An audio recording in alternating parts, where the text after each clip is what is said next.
You are listening to the original Torah Pearls with Nehemiah Gordon, Keith Johnson, and Jonah Vandor. Thank you for supporting Nehemiah's ministry. McCore Hebrew Foundation. Learn more at nehemiahswall.com.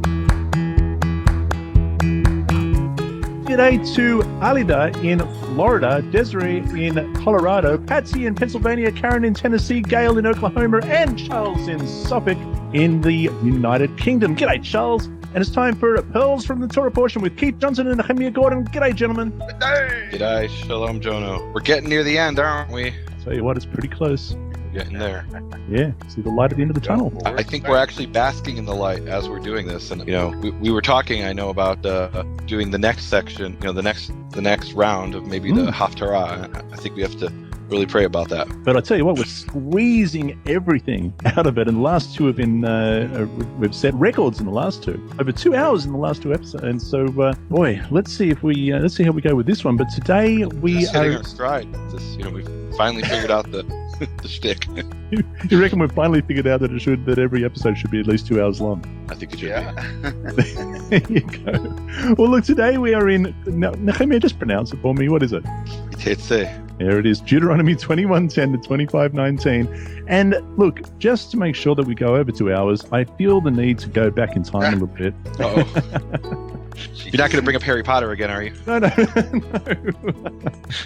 No, because, and I'm just warning everyone, this one is probably going to be this is not a G-rated program, this one here, I don't think. But I just want to go back in time a little bit because we sort of skipped over something, and I think we need to touch on it before we begin with 21 verse 10, and that is from 20 verse 10. There we go. When you go near a city to fight against it, then proclaim an offer of peace to it. And it shall be that if they accept your offer of peace and open to you, then all the people who are found in it shall be placed under tribute to you and serve you. Now, if the city will not make peace with you, but go to war against you, then you shall besiege it. And when Yehovah your God delivers it into your hand, you shall strike every male in it with the edge of the sword, but the women and the little ones and the livestock and all that is in the city and its spoil, you shall plunder for yourselves, and you shall eat the enemy's plunder which Yehovah your God gives you. Thus you shall do to all the cities which are very far away from you, which are not of the cities of these nations. Now, it goes on to say, but if the cities of these people which Yehovah your God gives you as an inheritance, you shall let nothing that breathes remain alive, but you shall utterly destroy them. It goes on to list them, of course, lest they teach you to do according to their abominations which they have done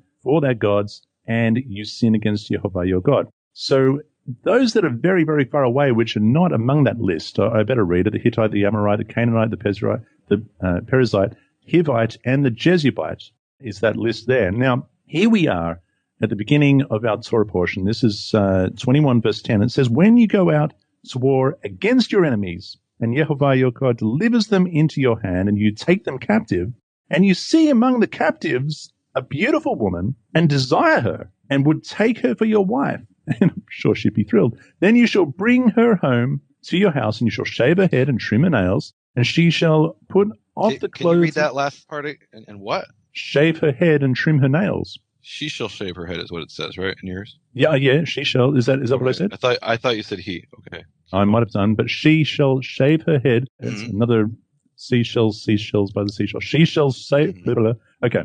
She shall put off the clothes of her captivity, remain in your house, and mourn her father and her mother a full month. And after that you may go into her and be her husband, and she shall be your wife. And now, before I go on with the end, clearly, is it fair to say that clearly we're talking about one of these cities that are far away from you?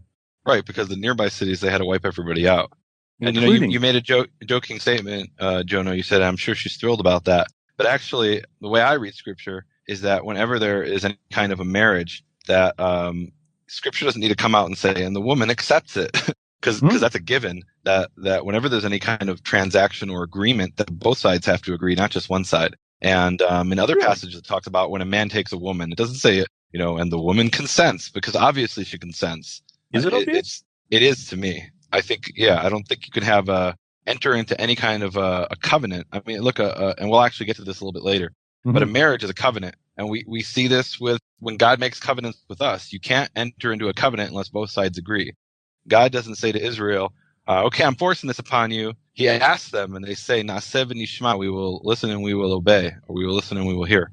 We read that back in Exodus. Mm-hmm. With Abraham, God accepts the covenant, Abraham accepts the covenant. Isaac and Jacob accept the covenant. If they were to come to him and say, I don't want this, I'm walking away, then obviously our forefathers wouldn't have been in this covenant.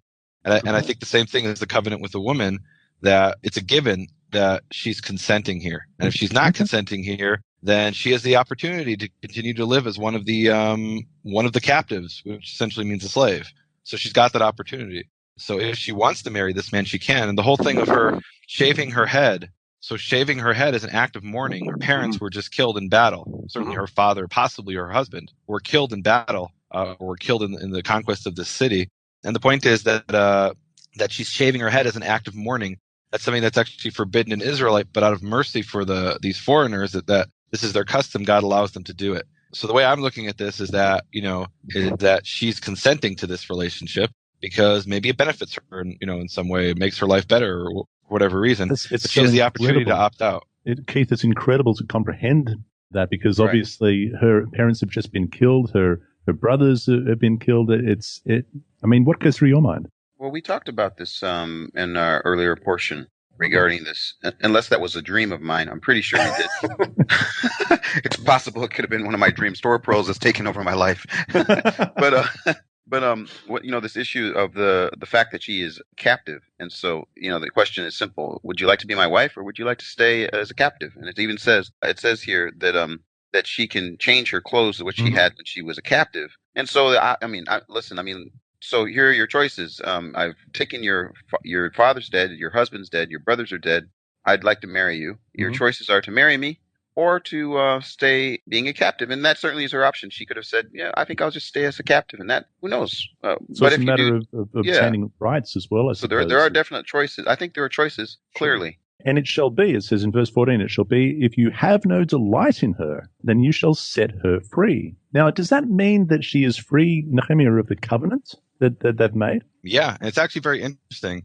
This is like a sleight of hand that the English does. So the Hebrew word for divorce in the Torah, actually in the Tanakh in general, is the word shalach in the PL, shilach, and that's exactly what it has here, v'shilachta, which you could translate legitimately. I mean, this is how it's translated in other places, and you will divorce her.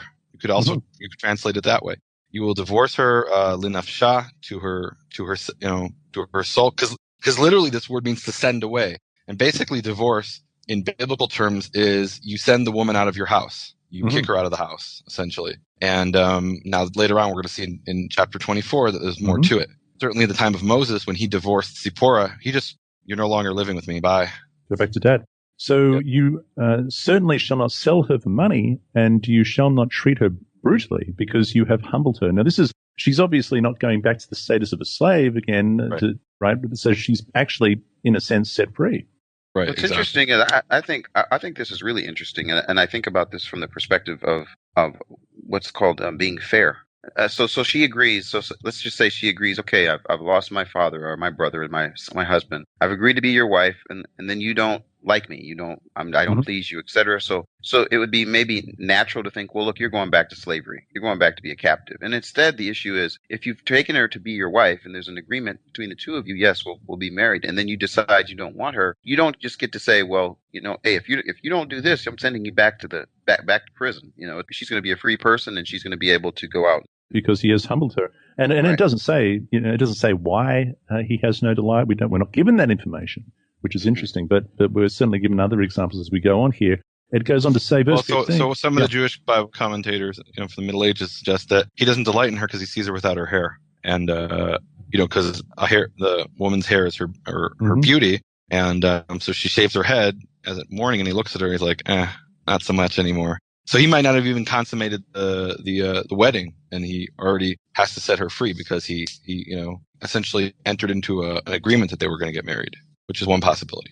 Perhaps.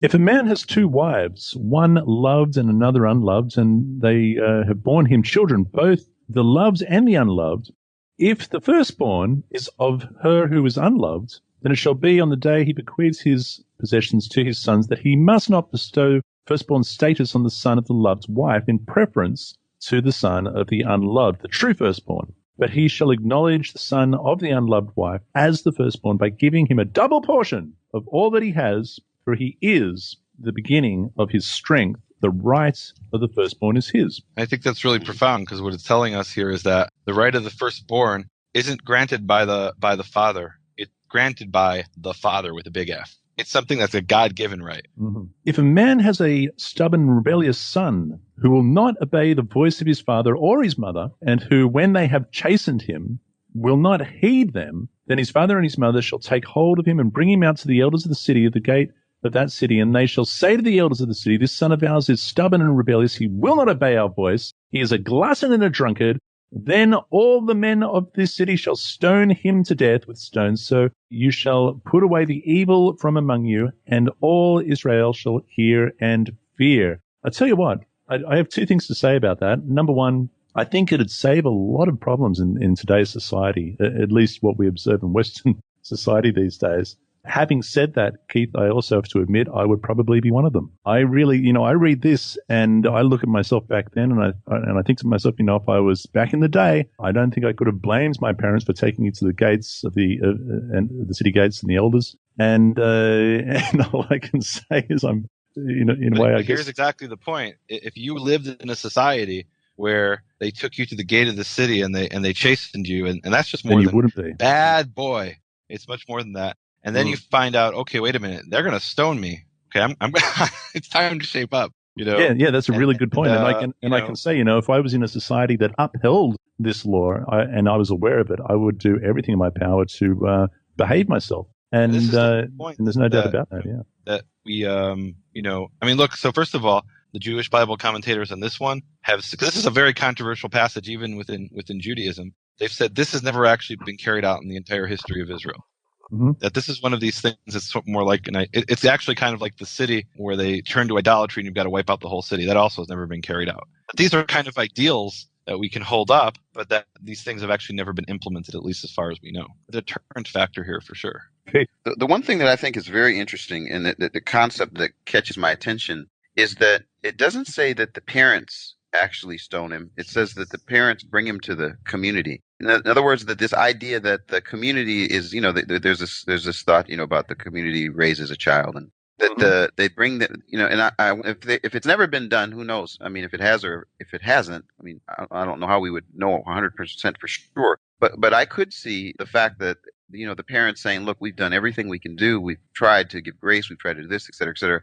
Now we're bringing you to the community. So it's first to us as parents, now it's to the community. And I can almost hear the community, having to sit down with this kid, saying, now look, here's the situation. It's amazing to me that it's bringing it to the level of others being involved in the raising of this child. And maybe it's never been done because the kid sat in front of the elders and the elders said, look, here are your options.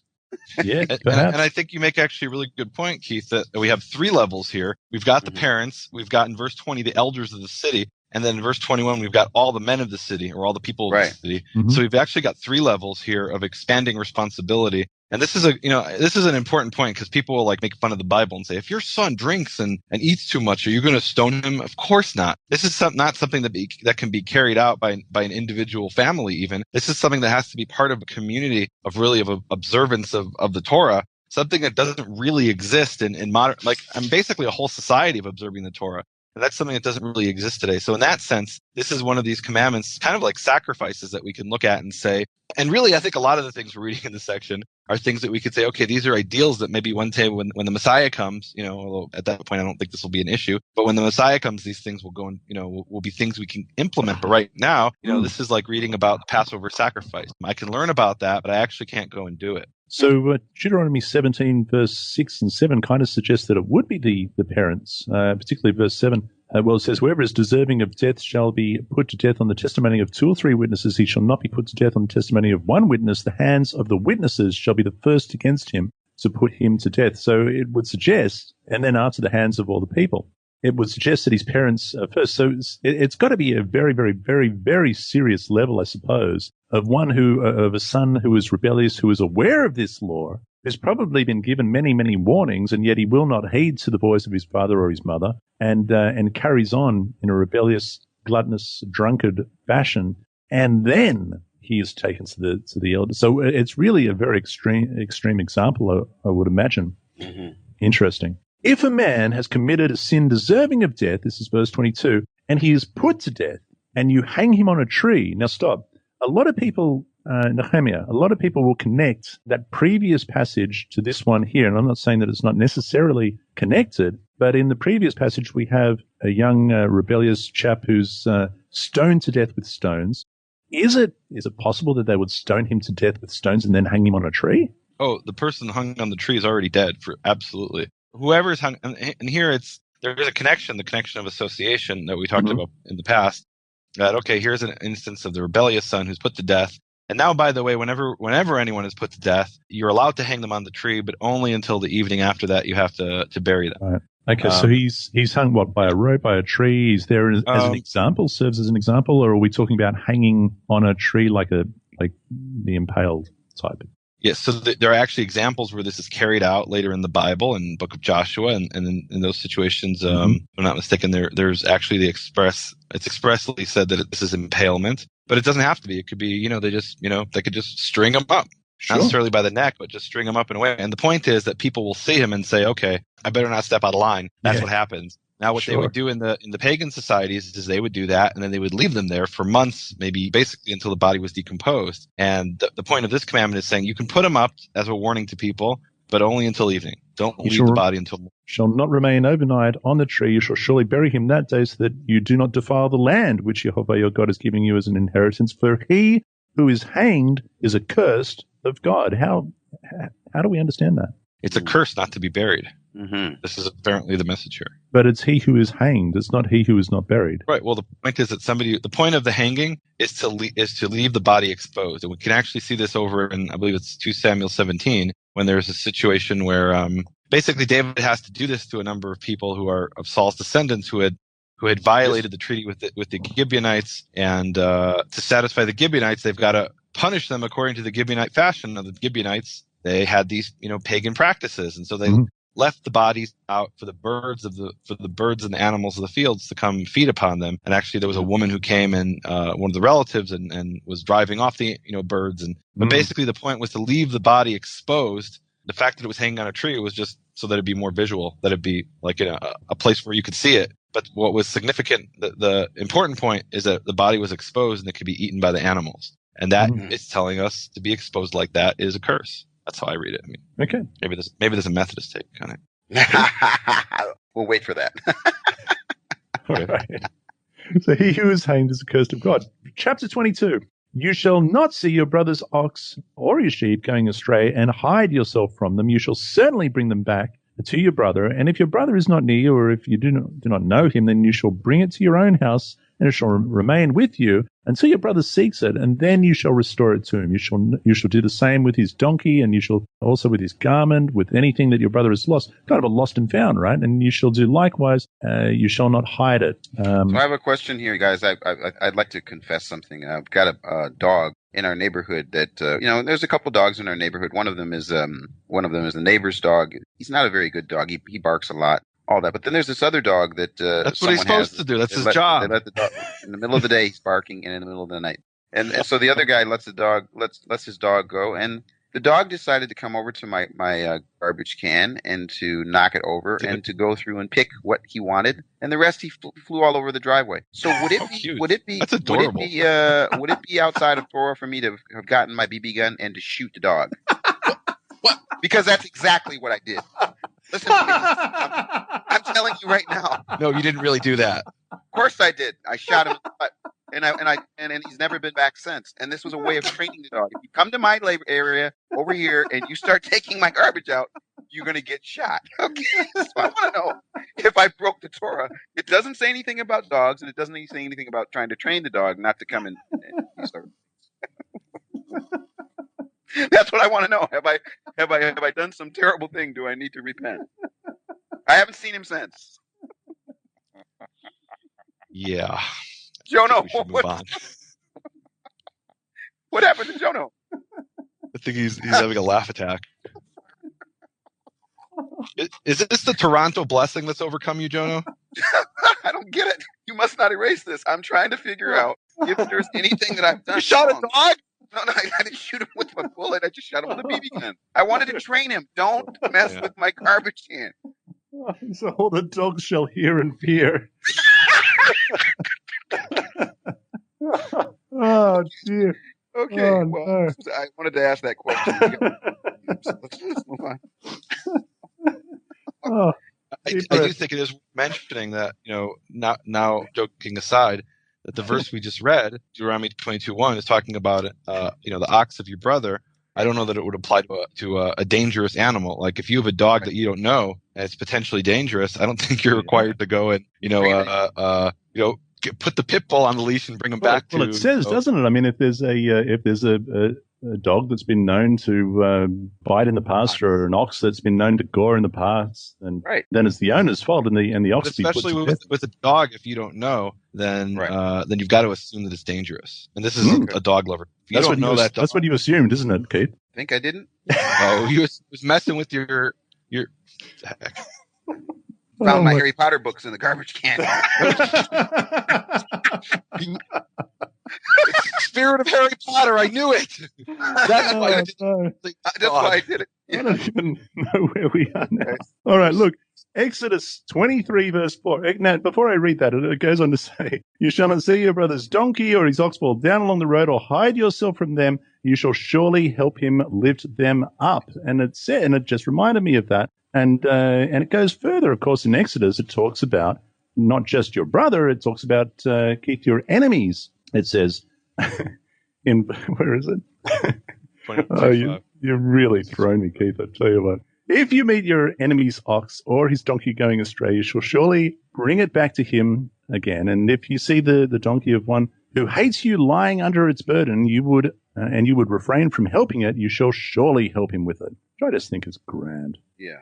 "A woman shall not wear anything that pertains to a man, nor shall a man put on a woman's garment, for all who do so are an abomination to Yehovah your God." Just a second. Now, guys, listen. Here, we have done so well. We've done really well. Come on now. We have really done a good job walking the tightrope here. We've been kind of politically correct, haven't we? We have. I think we really have. But no, there's got to be some. There's got to be some. You were other waving way the flag in front of. No. There's got to be some. And ladies and gentlemen, if you could imagine all of us being together in the same room, we'd never get through a Torah portion. So we've got Nehemiah looking the way he's looking, Keith looking the way, and Jonah laughing. Here we get to this verse, and so I want to see if there's a way around this. I want to see if there's a workaround. You want to wear a dress? A workaround. No, I want to do a workaround here. Yeah. So is there some, maybe it's a translation issue here? Well, can we talk about the way this verse has been interpreted by some people, which I'm pretty sure is wrong? That's what we should do. There we go, Nehemiah. Thank you. So let's start with one of the ancient rabbinical interpretations, which says that, it literally says, "And there shall not be the garment of a man upon a woman." And what they interpret that to mean is that is actually talking about armor. And because you could also translate it as the vessel of a man upon a woman, meaning the tool of a man upon a woman. So actually there are some Orthodox Jews to this day in Israel where everyone serves in the army, where they say that the women can't serve in the army because of this verse. This is the verse they point to. Even though obviously men's uniforms and women's uniforms are different, their point is that this is talking about dressing in any kind of military fashion, which is certainly not something that I think any normal person would ever guess that that's what it means. I wouldn't have come up with that one. Me neither. The other one I've heard, and this I've heard from, I think more from, correct me if I'm wrong, but I think I've heard this from some Christians, which say that this is why women can't wear pants. Have you heard that? I have heard that one. I haven't heard that from this verse. I've heard it from other things, but I would disagree. Okay, well, I've heard it from this verse, and then there are some ultra-Orthodox Jews who would say the same thing because of this verse that women can't wear pants. And I think that actually highlights an important point of understanding this verse. That if you went back 100 years ago, women didn't wear pants, and so for a woman to put on pants, at least in America, I don't know about in Australia, that would have been considered men's clothing. Whereas today, women do wear pants.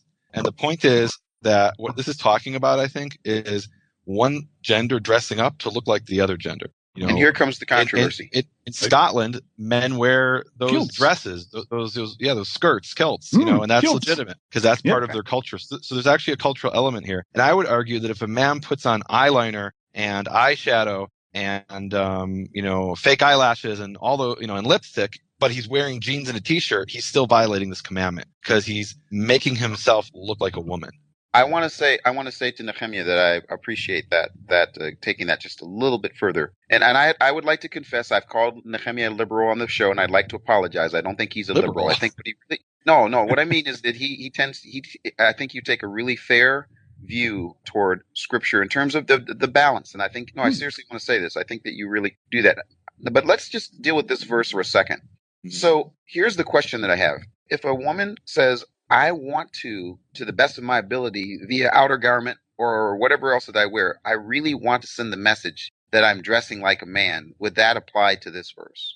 I would say if it's in a way that hides her femininity and makes people think, okay, this looks like a man, or it looks like a woman dressed up like a man, then yeah, then we've got an issue. Okay. All right. In other words, the whole point here is that look, we all know what it is when a man dresses up like a woman. That's in our society. That's a little more obvious. We have that verse anywhere here. Can a man dress? Do we find that in the Torah? What do you mean? That's the same verse. It says, the garment of the man shall not be upon the woman, and the dress of a man shall not wear the dress of a woman. So Nehemiah, what you're saying, and Keith, I guess both of you are saying that this is a culturally sensitive verse, regardless of where you are in the world. If you intend to wear the opposite sex, what is regarded as the clothing of the opposites, or present yourself in the fashion that the opposite sex presents themselves, then you are violating this Torah. Absolutely. There we go. Okay. So here's a question that I have. One of the great things, and I want to bring this is really, really quite awesome situation that we had. We were in Israel during the time of Purim. And one of the things that happens, and I remember Nehemiah. It was funny because of his the way he dealt with this. We were talking about this issue of costumes and how people dress and all that. As we were talking about Purim, we were talking about it's such a powerful time in Israel. For me, it was very powerful to see folks go back into the story from the Book of Esther and then bring that forward. And I could go on and on and on about that, but. So we were talking about this at one point, and a lady entered into our conversation. We were having the conversation. This lady out of the blue says, so we're trying to understand Purim because we're going to go to do these celebrations in the next day or two. And this lady says, oh, it's just simply Halloween. It's just like Halloween in the United States. And, this caught Nehemiah's. See, this is one of the things Israelis will do. They always got to give you their opinion, even if they're not part of the conversation. Like, we don't know this person, and she's budding in our conversation. So, and so Nehemiah decided to turn nails on the chalkboard for me. Turn his attention toward her, and it was, he told her, look, this is our conversation. Bud your way out. Get out of the conversation. But one of the things that happened that was really that kept catching me off guard was, so I actually went to two different celebrations. I went to one in Elazar, and then I went to one in Jerusalem at the church excuse me. Ladies and gentlemen. I went to the synagogue of the rabbi who actually was one of the rabbis who gave us a word of endorsement on the back of a prayer to our Father, Hebrew origins of the Lord's Prayer. So we went to that synagogue, and now in both situations I saw this, but one of the things that was prominent, just for me, was the whole thing of men that would dress like women. Like, now, because over here in the United States, when it's time to do the Halloween and the kids go out, they will, they'll dress up like, Superman, and then sometimes they'll do the witches and, whatever. But I was over in Israel, and I was Harry Potter. Watching this. Yep. Say it again. Harry Potter. Here it comes, ladies and gentlemen. Halloween. So I want to know. So in the Orthodox synagogue that I was in, there were many men that were dressing like Yeah, see, I don't think that's okay. I think that's a violation of this verse. Because look, dressing up that way is a tradition. It's not commanded. And so to violate a commandment in the Torah to carry out a tradition, then you've got a problem. So I think that's wrong. I don't think men should be dressing up like women. I'm inclined to obviously it's an abomination, he says. It'd be like saying, well, today we're going to eat pork, or today we're going to, do those other things. Yeah, okay. Like what? What are you talking about? It's an abomination. Wait, I'm trying to. So I can't get a fight. I can't get a fight from you on this one. No, I reckon it's pretty clear cut. No, it's an abomination.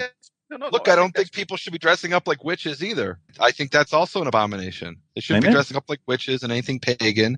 So, there are people who take Purim and here I'm willing to admit Some of them have been influenced by Halloween. The original idea of dressing up in Purim is that the roles were reversed, that Haman, who was supposed to hang Mordecai, ended up getting hanged himself. Mm-hmm. And, the Jews who were supposed to be the victims ended up becoming the aggressors and defended themselves. Mm-hmm. And so it's a reversal of roles. That's what's expressed through the dressing up. Now, that shouldn't be a license for then going out and doing something that's abominable. And unfortunately, because that is so similar to, or reminds people, I guess, of Halloween, probably the people who own the stores and sell the costumes. Right. So you end up with a lot of women who dress up like sluts. And, and I think that's, the exact opposite of what a Purim is supposed to be about.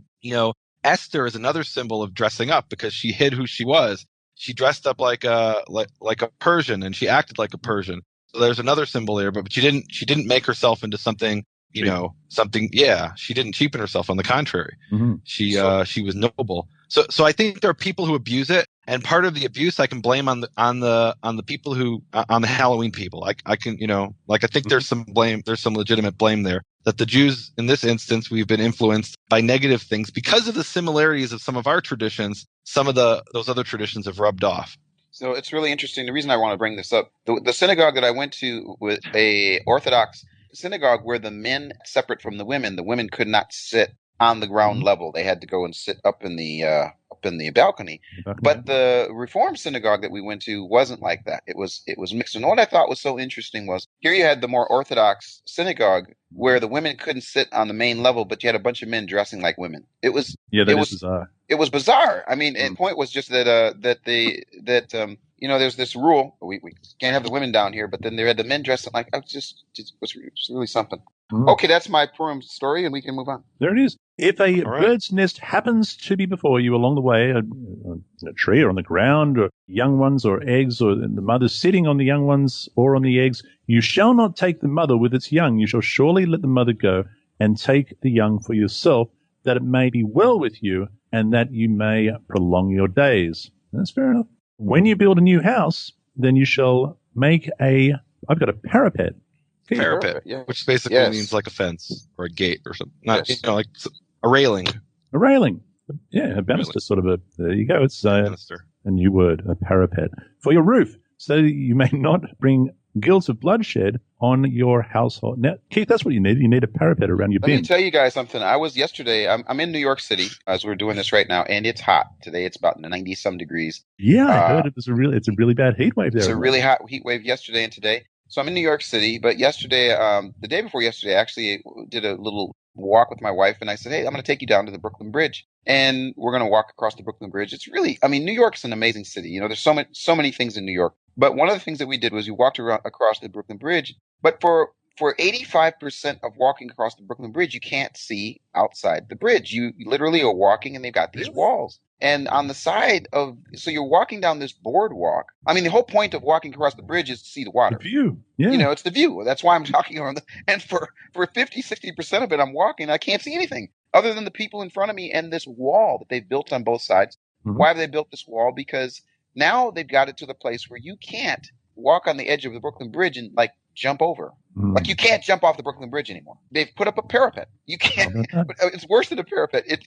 You can't even see. You can't even see. And I just thought how despairing it was that here you've got this Brooklyn Bridge now where you can't see it. And the reason, and I'm going way off, script here, but I just thought about that. Where our society has come to where that now they had to put this safety net, if I can put the safety fence up, because of how many people that were in despair, I guess, that were literally going to the Brooklyn Bridge. You literally can't do that anymore. It's ended.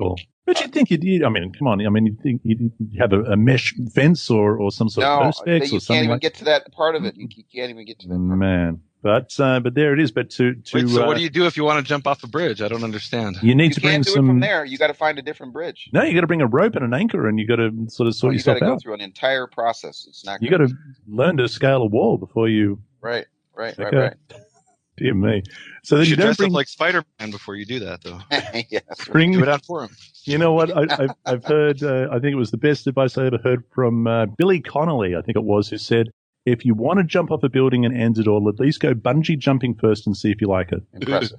That's really funny. That's hilarious. I think that's excellent advice. Bring so that you don't bring guilt shed on your household if anyone falls off it. You shall not sow your vineyard. So this actually, now that Keith is done with his little story about the Brooklyn Bridge, can we actually talk about this commandment, which I think is kind of an important commandment? You might think it's trivial, but I think it's a good example where the commandment isn't arbitrary, where there's an obvious principle behind the commandment. And I think it's incumbent upon us to say, okay, this isn't just about parapets and roofs. It's really about any situation where a person can be hurt. I've got to be responsible for my property, and I've got to take precautions to prevent them from being hurt. And so I think that's very important, that the commandments, there are principles behind them. And when there's an obvious principle, we've got to say, okay, this isn't just about that. It's really about anything that is analogous as well. Mm-hmm. There it is. Okay. Which is why I say, Keith, you need to put a parapet around your rubbish bin. If I had a parapet, that dog wouldn't be hit in the butt. That's right. You shall not sow your vineyard with different kinds of seed, lest the yield of the seed which you have sown and the fruit of your vineyard be defiled.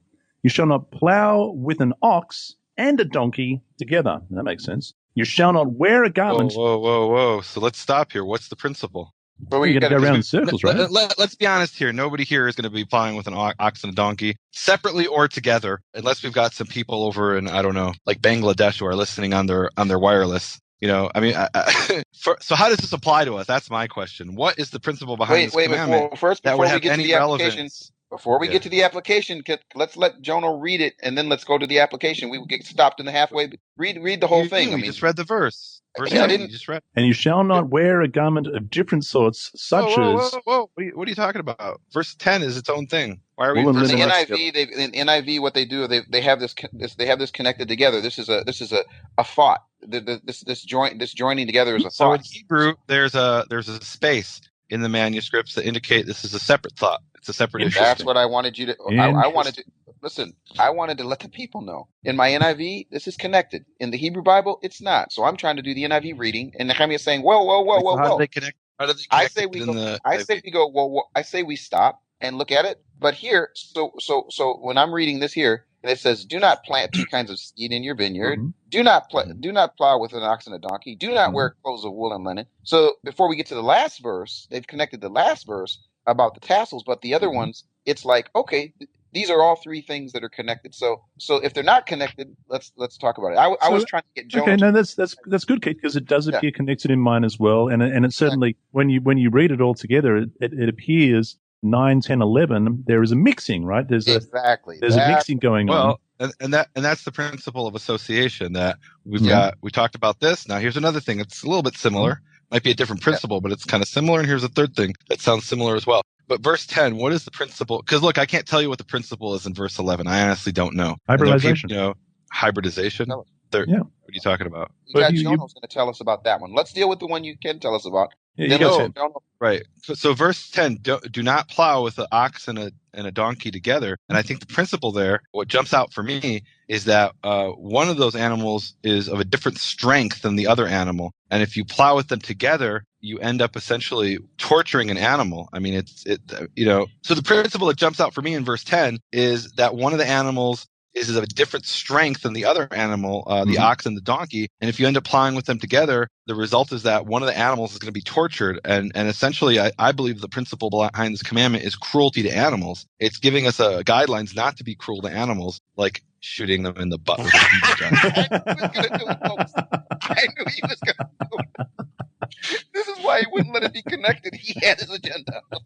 When I look at verse 10, I'm thinking, okay, so you've got an ox, which is clearly a much stronger animal than a donkey. I mean, a donkey's a very strong animal, but they're different heights, they're different weights. And as you say, Nehemiah, one of them's going to be incredibly uncomfortable, more so than the other. Mm-hmm. And because they're not equally yoked. And the other thing is that it's going to really, I was going to use an Aussie word there, but I won't. It's going to mess up your field. You're going to be going around in circles. It's not going to be straight, and it's just going to mess it all up. And so that's there's another reason, and it just makes sense. It's not good farming practice to plow your field in such a way. And everybody knows that if you're going to have two animals pulling a plow and you're plowing the land, you're going to have two equal animals. And it begs the question, I mean, if you're plowing with two goats, for example, but is it okay to plow with a goat and a dog? I would say no. I'd say the same would apply. I see. So basically, what if you shoot that dog with a BB gun, it'll go a lot faster. Right. Yeah. Right. So you can't. So you're saying you can't have like a cat and a dog pulling the sled if you're in Alaska. I would say that the cat and the dog is not an efficient way of pulling the sled, and I don't think that it displays a nation of wisdom. What about a Chihuahua and like a Husky? Hey, there you go. Now there's two dogs. There it is. That's very good. We'll have to pray about that one. Let's get to the next verse so I can hear this application on the next verse. Hang on, let me give you the previous one. The Chihuahua and the Husky. We'll let that go. You shall not sow your vineyard with different kinds of seed. Now, if you sow, I don't know, so you're sowing, you've got grapes and you've got your vineyard there and you've got flowers. I don't think I don't know that that's what it's talking about. What I'm inclined to understand here is two different types of grapes, because as the pollination takes place, like say you got your white wine grapes, your red wine grapes on the other side there, and you're sowing them together. My understanding is that as they're pollinated, you're going to get a seed that is going to produce a mixture of both of those. I don't know. It seems to me to be like either have red wine or have your white grapes or have your red grapes, but don't mix it up if that's not your intention. Like it says, lest the yield of the seed which you have sown and the fruit of your vineyard be defiled. The yields of your seed. It actually says in the Hebrew sanctified. Set apart, huh? Lest the overflow and the seed which you sow, the overflow of the seed which you sow, and the produce of the vine become sanctified. And actually, it may be that we're talking about planting, I don't know, wheat in between the rows of the vine. Oh, yeah. Okay, that's what it sounds like to me. Yeah. Verse 11, Nehemiah, what do you make of it? I think we've touched on this before, but you better give it. Yeah. So my take on this is it's pretty straightforward. Do not wear shatnez, which is this foreign loan word. We talked about this when we did Leviticus 19, and then it defines it here for us. It says wool and linen together, and so that's essentially a garment or a cloth, a garment made out of a cloth where you've got the what do they call that? The weft and the and the you've got like the checkered pattern of the strings, of the threads. Okay. So if you have one of those in one direction is wool and the other one is linen. Is linen, yeah. We're not supposed to wear a garment like that. And that's called shatnez in ancient Hebrew for whatever reason. So why is that? And here I don't know. I don't have an answer why. So it's interesting that, of course, in verse 11, Keith, such as I have, but it's obviously in italics. The such as is not there, and it's suggested as such as wool and linen, as opposed to wool and linen mixed together. Yeah. So the Hebrew does not have such as. The wool and linen together is defining it, and this is very common, where Hebrew will give an abstract term followed by the concrete definition. One of my favorite examples is where this was like in Exodus 20 or 21 or something, where it talks about the woman says going out for free without money. Well, what do we need without money for? You said for free. So it gives you the abstract term free, and then it defines it without money. And there's another place where it says, something about a woman being a virgin. She did not know a man, right? Well, we know it. Why do we need you to say she did not know a man? But that's the style of Hebrew, that it'll very often give the abstract term virgin followed by the concrete. She did not know a man. And here that's why we'll look at Isaiah 7:14 together. We'll look at Isaiah 7:14 of the virgin. Wait, what is that? Isaiah 7:14. That's got nothing to do with it. That'll take us on a rabbit trail. Listen, you troublemaker. Hey, Nehemiah, quickly, just remind everyone, Leviticus 19:19, I've got, you shall keep my statutes, you shall not yet let your livestock breed with another kind, nor shall you sow your field with mixed seed, nor shall a garment of mixed linen and wool come upon you. See, it doesn't say that in Leviticus 19:19. What it says is, don't you remember that, Jono? Yeah, we talked about it. It says you shall not. Literally, it says that's the wrong verse. It says no, it says in a garment, a mixed garment, shatnez, shall not be upon you, shall not go upon you. Okay. It doesn't define what shatnez is because they knew ancient Hebrew. They spoke that language. I'd like to give the verse 22 if I could. So make tassels that have 613 commandments in them. On the four corners of your cloak you shall wear. Now, if you look at this deeper in the Methodist, there's a certain way. There's got to be 5 knots on the tassels, to represent the 5 books of the Torah. What shade of the shade of blue? I mean, you've got your shade. Well, of blue. we do know that later earlier about the color blue that should be there. I have no issues with that, but I'm looking at how to make the tassels.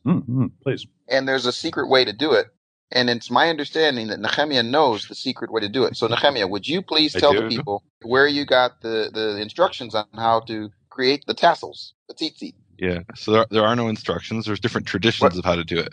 What do you mean there are no instructions? There's different traditions of how to do it. Now, what we know is that the word gedilim that you're translating as tassels actually means like ropes. And then in the word in Numbers 15 is tzitzit, which means like a braid. Or I believe in England, maybe in Australia, they say plaits, like of hair, like where they, braid the hair. So we know and think about what a rope and a braid have in common. They have like some kind of twisty tie pattern, they're like twisted around each other. Wait. So that's all we really know is that they're supposed to be twisted around each other. And how do you do it could be done in many different ways. Okay. It could be done in many different ways. There's different traditions of how to do it. So here's an opportunity to be creative, right? Absolutely. Could we be creative? And I wouldn't say one tradition is, better than another tradition. I think as long as they've got some blue in there, then, we're good to go. Now, here we are. We're in, verse 13. It kind of heats up a little bit here. If any man takes a wife and goes into her and detests her and charges her with shameful conduct and brings a bad name on her and says, I took this woman, and when I came to her, I found her, she was not a virgin. And then the father and the mother of the young woman shall bring out the evidence of the young woman's virginity to the elders of the city gate, at the gate. And the young woman's father shall say to the elders, I gave my daughter to this man as a wife, and he detests her. Now he is charged with shameful conduct, saying, I found your daughter was not a virgin. And yet these are the evidences of virginity, and they shall spread the cloth before the elders of the city. Then the elders of that city shall take that man and punish him, rightfully so, and they shall fine him 100 shekels of silver and give them to the father of the young woman, because he has brought a bad name on a virgin of Israel, and she shall be his wife. He cannot divorce her all his days. Okay. It is what it says. What it says. And I want to just say, this is an example where, honestly, when you read this, it doesn't seem like it seems very clear. It's not, we don't have to do a lot of guessing of what we're talking about here. No, it just seems very clear. Yeah. But if the thing is true and the evidences of virginity are not found for the young woman, then they shall bring out the young woman to the door of her father's house, and the men of the city shall stone her to death with stones, because she has done a disgraceful thing in Israel to play the harlot in her father's house. So you shall put away the evil from among you. And I suppose the implication there, it seems fairly clear that she has played the harlot. Mm-hmm. Yes. I'm not so sure it's all that obvious. Oh, why is she being put to death? It would appear because... What has she done wrong? That's my question. It seems like she's deceived her father, right? Well, she's deceived her husband, that's for sure. And her let's husband. Remember, the father believes that she is a virgin, and she hasn't said anything. The wedding has taken place. The husband believes that she is a virgin. What's implied here is that she must have said at some point that she was a virgin, right? Because if she had come and said, "Look, I was riding a horse, and sure, yeah, something happened," then he would have no cause against her. No, I mean, look, that happens. No, that's right. So I think the implication here is that she was claiming that she was a virgin, and maybe it was even verified at some point that she was a virgin. And here's something we've got to remember. In the Torah, if you're engaged to a woman, then then any relation outside of that is adultery, and both for her and for you. And so what I read what it sounds like to me is she got engaged as a virgin, and then on the wedding night she wasn't a virgin anymore. And that's why she's stoned, because she has obviously committed adultery at some point between when she got engaged and her wedding night. And that's something that's come up later in the passage about women who are engaged. We're going to get to that. But they have the same obligation, of fidelity as a married woman. Yep. Okay. If a man is found lying with a woman married to a husband, then both of them shall die. The man that lay with the woman and the woman, you shall put away the evil from Israel. If a young woman who is a virgin, betrothed to a husband, and a man finds her in the city and lies with her, then you shall bring them both out to the gate of that city, and you shall stone them to death with stones, the young woman, because she did not cry out in the city. Obviously, we're talking about a populated area, right? and the man because he humbled his neighbor's wife. So you shall put away the evil from among you. But if a man finds a betrothed young woman in the countryside, not a populated area, right? So, and the man forces her and lies with her, then only the man who lay with her, he shall die. And so he should. And so, but you shall do nothing to the young woman. There is in the young woman no sin deserving of death, for just as where a man rises against his neighbor and kills him, even so is this matter. For he found her in the countryside, and the betrothed young woman cried out, but there was no one to save her. So I think this is a pretty profound passage, because basically it's saying that for a woman to be raped is like for a person to be murdered. That's how significant it is. And you don't blame a murder victim just like you wouldn't blame a rape victim. That's pretty profound. Right. Amen. Even so is this matter. There's an issue here, of course, with, how do we know if she's being raped? And so that becomes the question of, did she have the opportunity to cry out?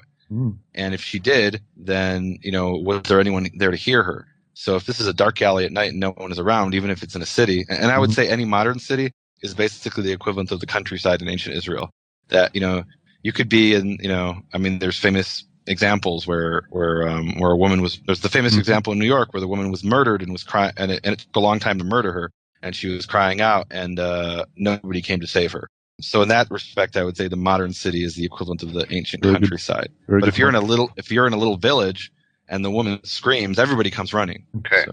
Excellent point.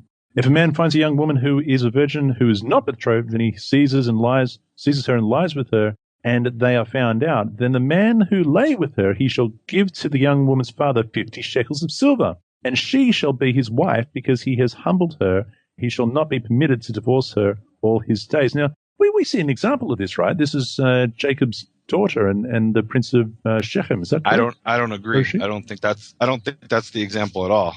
We had a big brouhaha about that. We did, didn't we? Did we? Yeah. Okay. Yeah, we had a big brouhaha. Anyway, so the question is, what is happening in this scenario? Is this an instance of rape, or is this a situation of seduction? And I argue this is about seduction. And the reason I say that is two reasons. One is almost verbatim, we have the same exact description in Exodus. I remember we actually had an earlier example of this with the straying animal and the animal under the burden, where in Exodus it said of, the animal of your enemy, and in Deuteronomy it's the animal of your friend, of your fellow. And so Exodus and Deuteronomy will often present things slightly differently, but it's essentially the same sort of scenario. And so there in Exodus, when it described this, it specifically mentioned the word seduction. It said when a man seduces a woman. Now here it says he grabs hold of her. Now, does grab hold of her necessarily mean that he's raping her? And I want to turn you to Genesis chapter 39, verse 12. And can you read me what you have in your translation? Just before you do, I just want to read that. That's Exodus 22, verses 16 and 17. If a man entices a virgin who is not betrothed and lies with her, he shall surely pay the bride price, which apparently is 50 shekels, for her to be his wife. If the father utterly refuses to give her to him, he shall pay the money according to the bride price of virgins. But am I looking at the wrong verse? Because you mentioned the word seduce. Well, so yours had the word entice, but in Hebrew it's seduce. Entice. Thank you. Genesis, you were saying. Yeah, Genesis 39:12, and this is describing the wife of Potiphar and going after Joseph. And what do you got there? Okay, so 39:12 says, she caught him by his cloak and said, "Come to bed with me." But he left his cloak. Yeah. Okay. So the word caught there is the exact same word as in Deuteronomy, where it says he grabs hold of her, or however yours translated that. Ah, right. So she grabbed him. It literally says, and she grabbed him by his garment, saying, "Lie with me." It was and against his will. But no, she's seducing him. I mean, and he doesn't want to go for it. Yeah, it's against his will, right? She wasn't trying to rape him, though. I mean, no, but she's grabbing him. I mean, that's. I suppose she's grabbing him. She's grabbing him in passion. She's passionately grabbing him, and he doesn't go for it. So the woman over there in Deuteronomy, she's being enticed. He's passionately grabbing hold of her, and she can go for it or not. That's her choice. Okay. Verse 30. Oh boy, you know what? We're almost finished. This is the last verse of chapter 22. A man shall not take his father's wife, nor uncover his father's bed. Now, who did that? By the way, in Hebrew, that's 23:1. Oh, really? That's the first verse of the next chapter. Interesting. Yep. Interesting. Shall not take his father's wife. Now, that was that Reuben? Sure was. There it was. You didn't score brownie points on that one. Chapter 23, at least in the English. He who, oh man, this just makes me cringe every time I read this. He who is emasculated by crushing, or mutilation shall not geez. enter the assembly of Yehovah. I don't think you'd be able to walk, let alone enter. I mean, well, what does it mean to enter the assembly of Yehovah? fill us in. What? Or if he was shot with a BB gun. No. Come on. I mean, listen. I'm doing my best to get through this section. Okay. Why does it have to use the word crush? No. My question is, what does this really mean to enter into the congregation of Yehovah? Okay. The issue is may enter the assembly. So does that mean may enter the assembly to serve, or may enter the assembly to worship, or is this a technical term? Well, when I read that, I'm thinking like entering into the assembly. I'm thinking of feast days and the holy convocations, things like that. That's what enters my mind, Nehemiah. Okay, so we've got to look at a passage. This is actually referred to they refer back to this in Nehemiah 13. So we've got to read that passage. Nehemiah chapter 13, verses 1 through 3. And it says, "On that day they read from the book of Moses in the hearing of all the people, and it was found written that no Ammonites or Moabite should ever come into the assembly of God, because they had not met the children of Israel with bread and water, but hired Balaam against them to curse them. However, our God turned the curse into a blessing.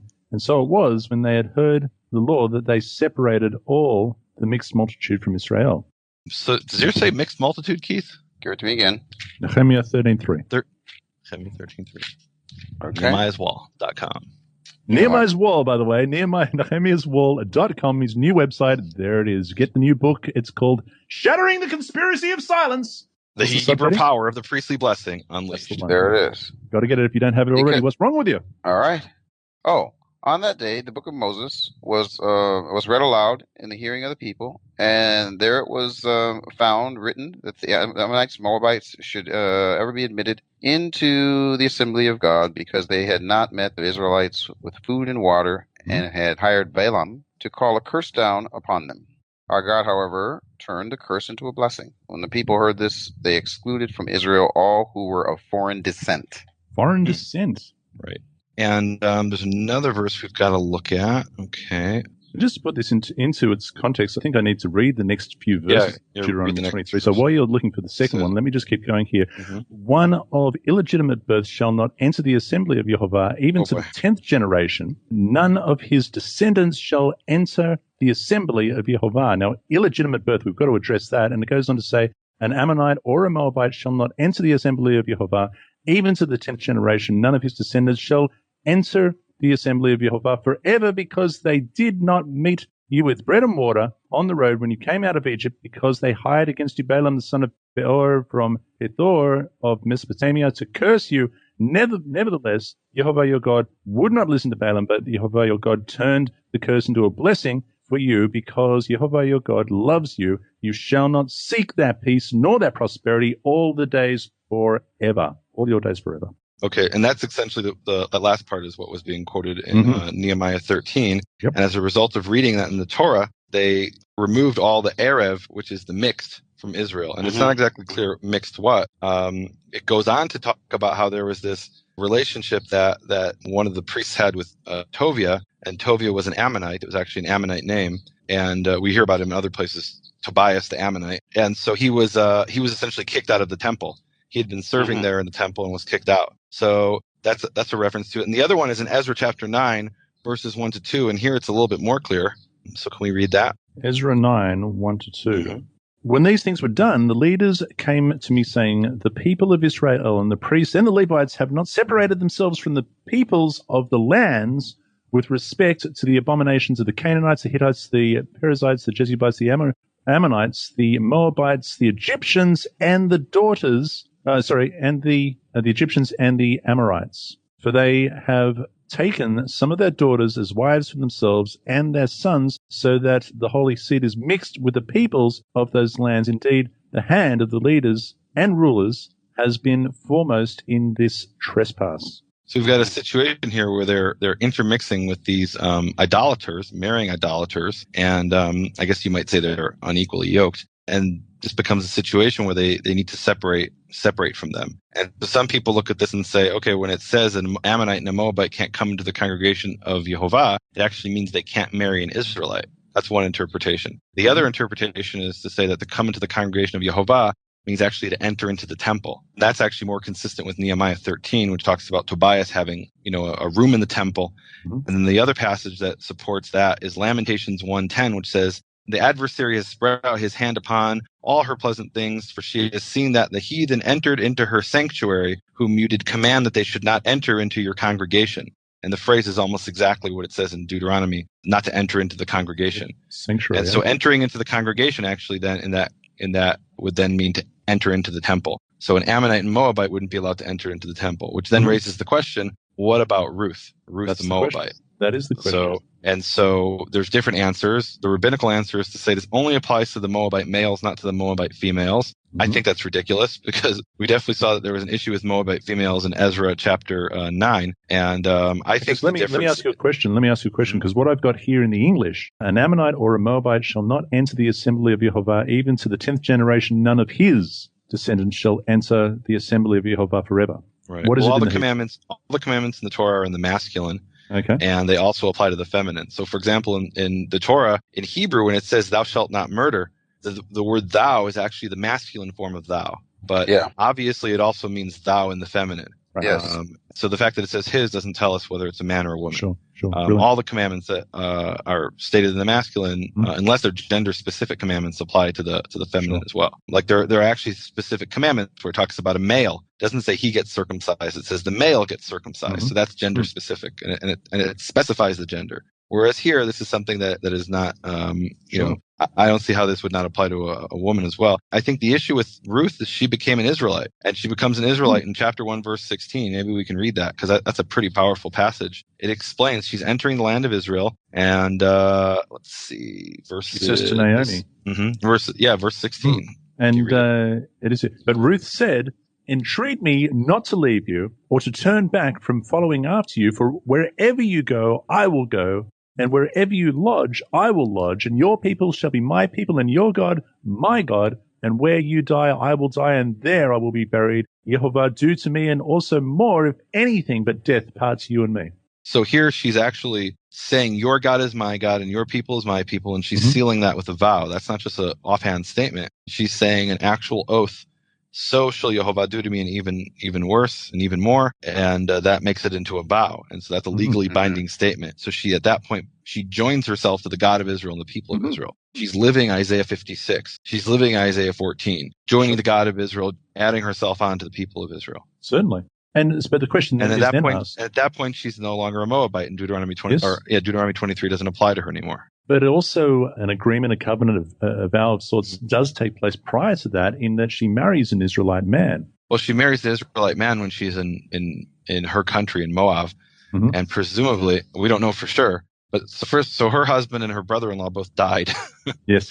So I don't know that they were necessarily the most righteous men. Maybe they were, maybe they weren't. We don't really know. But we do know at this point she is, and her sister-in-law, when the mother-in-law says to both of them, go back to your people, the sister-in-law says, okay, you're right, I need to go back to my people. She goes back to her people.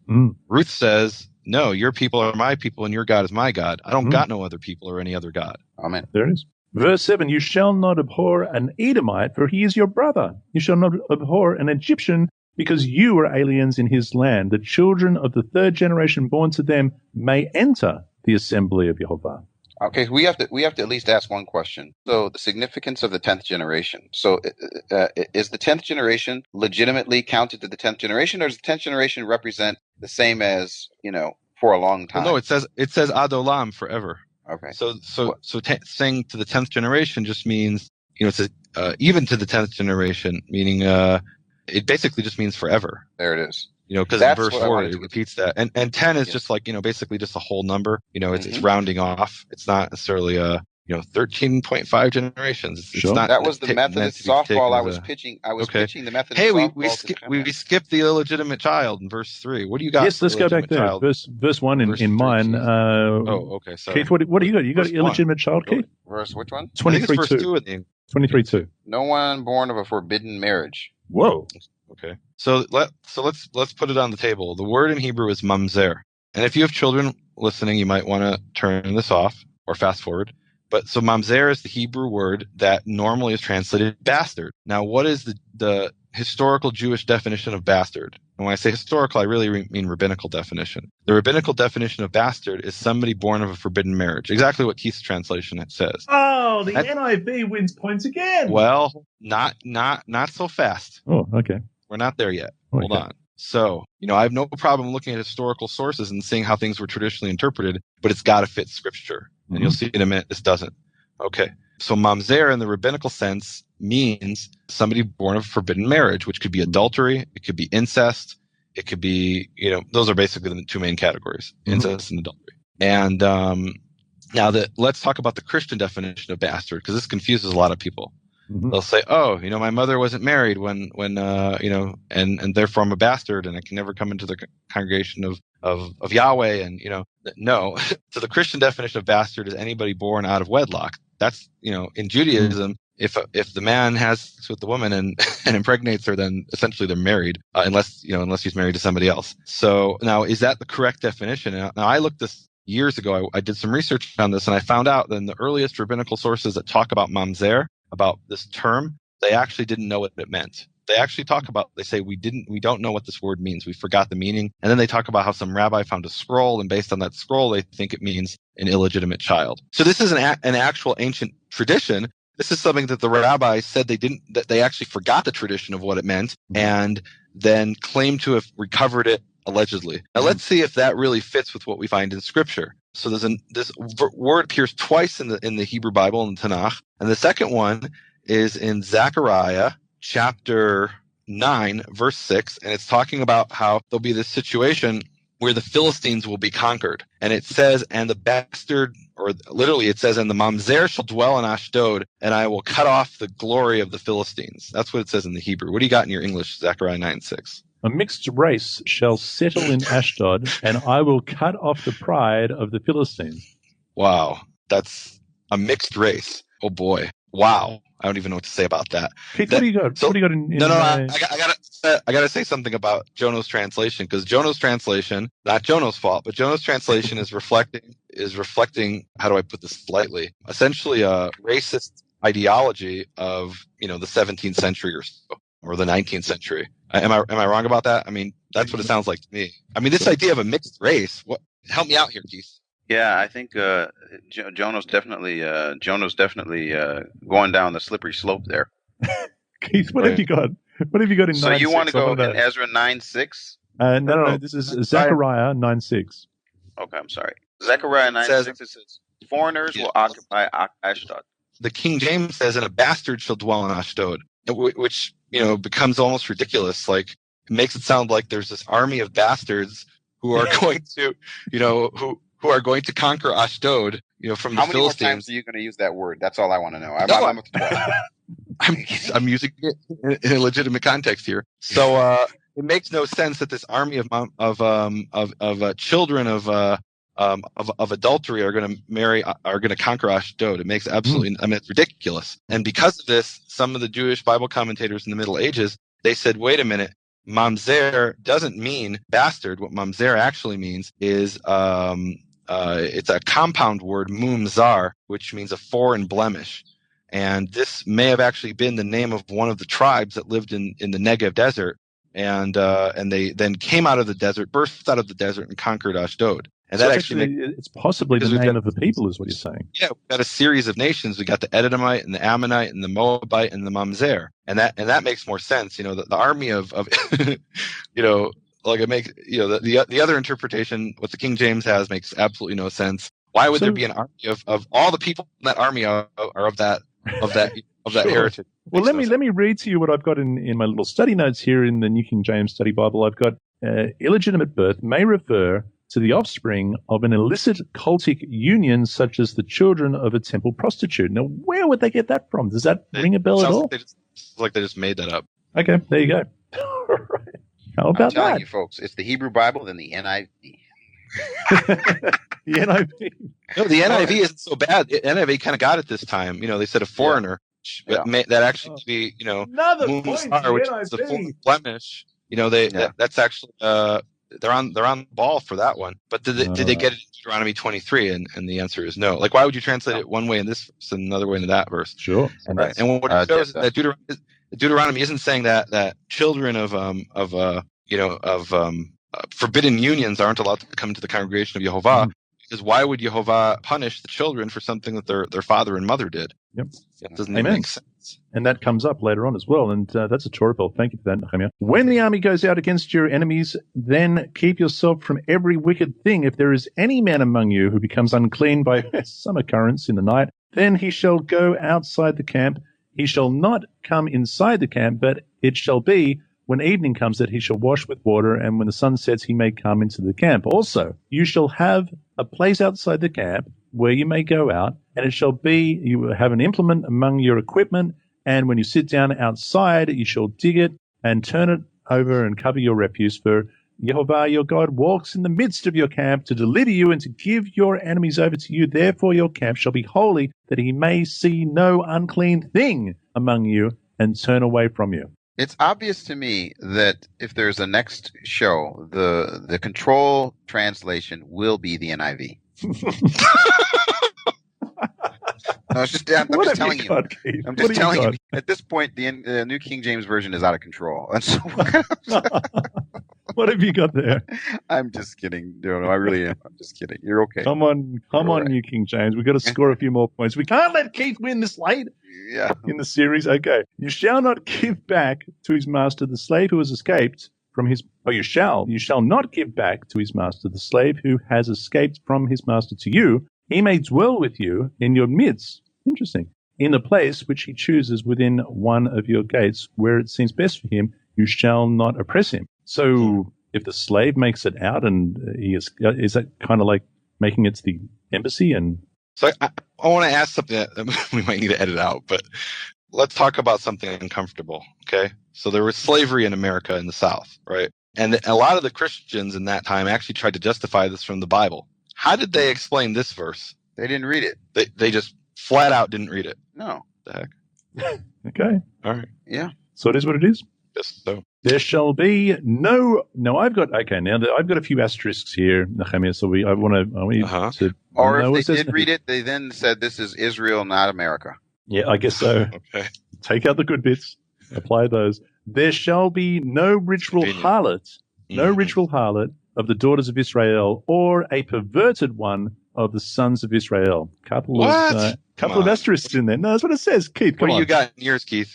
17, verse 17 of chapter 23. Okay. Yes, 17. No Israelite man or woman is to become a shrine prostitute. You must not bring the earnings of a female prostitute or of a male prostitute into the house of Yehovah your God to pay any vow, because Yehovah your God detests them both. Okay. So what it literally says is, so we have the word in Hebrew, kadeshah, and kadeshah is a female temple prostitute, and the masculine form is kadesh. So it says there shall not be a female temple prostitute of the daughters of Israel, nor shall there be a male temple prostitute of the sons of Israel. And then it says in the next verse, you shall not bring the hire of a prostitute or the price of a dog to the house of Yehovah your God for any vow, for an abomination of Yehovah your God is both of them. Now, where did they get the male prostitute? So a lot of grammarians and experts of ancient Hebrew, they say that dog is actually a euphemism for male prostitute. Mm-hmm. And they say, they actually find that in some Canaanite writings. And they say also from the context here, it makes sense that if you have the Kadeshah and the Kadesh, the female prostitute and the male prostitute, in the next verse where you have the Zonah, the female prostitute, you would have the Kelev being the male prostitute. Maybe. There it is. You got to ask yourself, why would somebody bring the price of a dog to the temple? Let's go back. Why would somebody bring the wage of a female prostitute to the temple? Why would they bring that? Because they're hiring her for her services through the temple. Mm-hmm. And so so that actually supports the idea that the male prostitute, that the dog is actually the male prostitute. Yes. Makes sense. Yep. You shall not charge interest to your brother, interest on money or food, or anything that is lent out of interest. To a foreigner you may charge interest, but to your brother you shall not charge interest, that Yehovah your God may bless you in all which you set your hand in the land which you are entering to possess. When you make a vow... Wait, so hold on. We got to stop here. This is my favorite example of the principle of association between two commandments, and I'm sure I've brought this before. But the Hebrew word for interest is actually neshech, which literally means to bite. So you could translate it as biting interest. So this isn't just any interest. This is usury, usurious interest, biting interest. And why is this commandment appear after the previous one? Because in the last commandment, in the last verse, we had a dog. And here we've got biting. And so this is how people remembered it. Excellent. And that dog might bite if you shoot it in the butt with the BB gun. That's right. I knew there was a reason that I didn't like that dog. It was a male prostitute, and that's why I shot it in the butt. That's why you shot it in the butt. Get out of my garbage. So get off of my Harry Potter videos.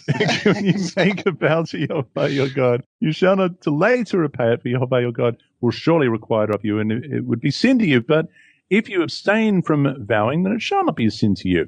That which has gone from your lips you shall keep and perform, for you voluntarily vowed to Jehovah your God what you have promised with your mouth. And we've touched on that before. When you come into the neighbor's vineyard, you may eat your fill of grapes. Oh, that's so cool. Do you know my neighbor has a vineyard? He's got a really nice vineyard. I can't wait to get there. Yeah, I tell you. Good wine, I'd say. When you may eat your fill of the grapes at your pleasure, but you're not taking a bag in there and, sort of cleaning up. When you come into your neighbor's standing grain, which he also has, you may pluck the heads with your hand, but you shall not use a sickle on your neighbor's standing grain. So you can eat while you're there, but you can't go harvesting it and collecting it and taking it home. That's basically. And so I want to bring up something. This is not an under the bus situation. This is an Israeli versus a Methodist tradition. So Nehemiah and I, when we're coming to the end of the Torah Pearls, and so I have to bring up stuff from just way back, you guys. So just bear with me, and I know that we don't have a lot of time. But one of the things that we would do is he would always prepare for the next day. He's a list guy. He's got lists. He decides what we're going to do. But one of the things we would do is we go eat breakfast when we were up at the Galilee. We'd go up and eat breakfast, and it's a buffet, Jono. You go in, you can eat as much as you want at the buffet. No, they tell you ahead of time. You can have as much as you want. All you can eat. It's all you can eat. Now take me to that place, Kate. Jono. No, here's what, and we're going to go to this place. I'm telling you. We're going to go to this hotel in the Galilee. I'm going to take you down in the morning. And I'm going to ask you a question. I take you down in the morning and I say, okay, Jono, you can have whatever you want. What are you going to do? You're going to eat whatever you want. Yeah. Okay. But after you're done eating, are you going to get a bag? No.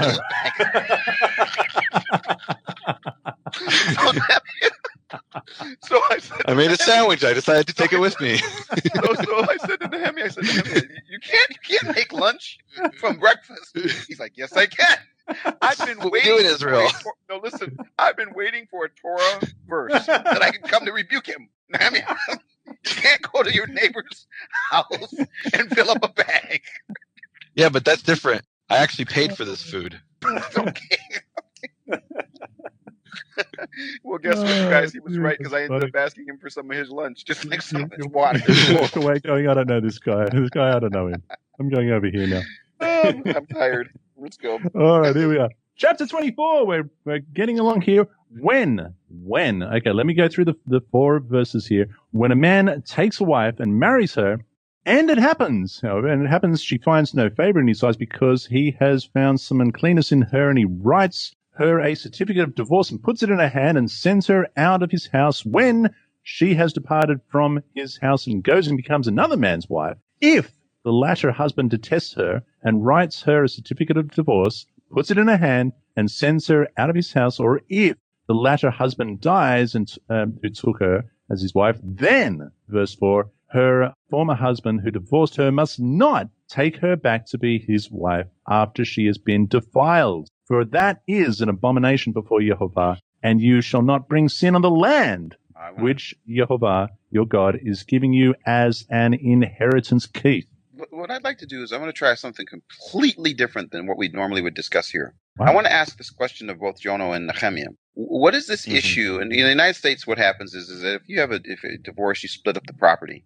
And in many cases, if you have children, oftentimes in the United States, the wife will keep the house and the children, and the man's got to work it out somewhere else. So what is this concept of out of his house? Where does this his house thing come from?